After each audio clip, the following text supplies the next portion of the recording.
Have you ever seen on stage people with these special earphones? These are known as IEM or in-ear monitoring earphones.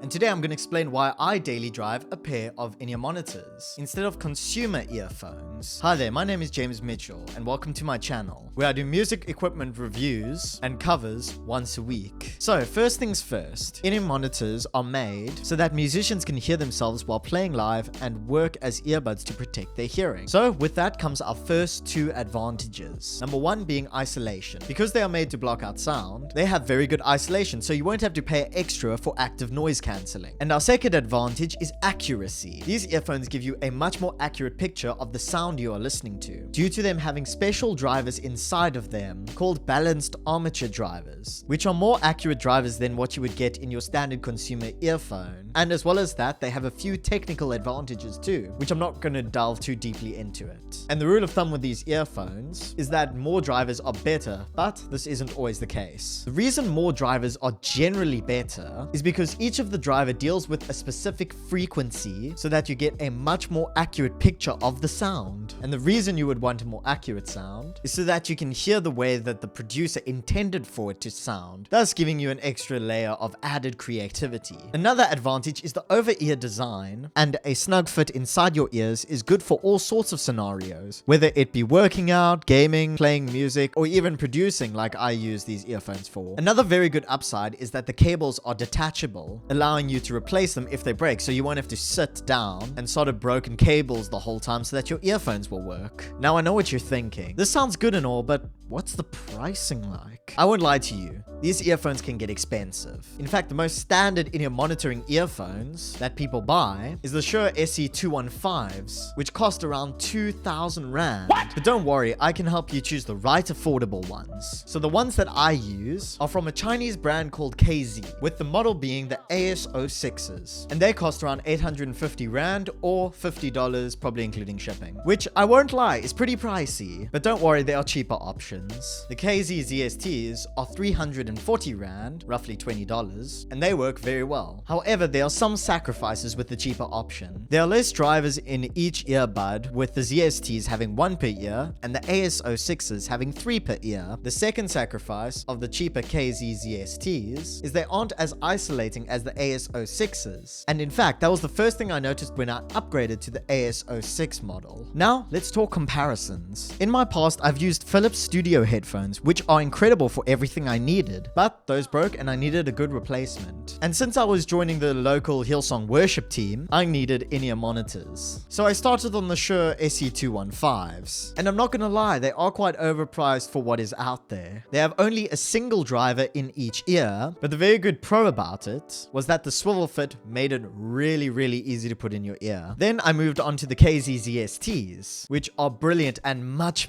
cheaper than the Shure earphones, while still retaining the quality. After a while, I lost that pair as well. Yeah, the ones I just showed on mine. But then I upgraded to the KZ AS06s. And of course, my experience was vastly improved. But how do these compare to consumer earphones? Well, I've tested them against some high-end wireless Samsung Galaxy Buds, which are some of the best the market has to offer. And honestly, they are both two very different experiences. Obviously, the Galaxy Buds have a lot of good features, but the sound isn't as accurate as the KZ AS06s. They tend to, like most consumer earphones, glitter up the sound to emphasize certain frequencies, but that can be controlled in the app to some extent. In conclusion, if you are in the market for some earphones, go with in-ear monitors. Trust me, I've used many earphones and headphones, and every pair of in-ear monitoring earphones I've used have been great. They've been awesome. In the description, I'll have the KZ earphones that I have discussed in this video, as well as a carrier case and a few other earphones from their lineup, including wireless earphones. If you are going to buy them, make sure to courier them. It's a little bit extra, but it will get here faster and a lot safer. But I'm not exactly sure how everything's going to be shipping, you know, because of lockdown and all that. But yeah, that's my advice on going out and buying earphones. If you enjoyed this video,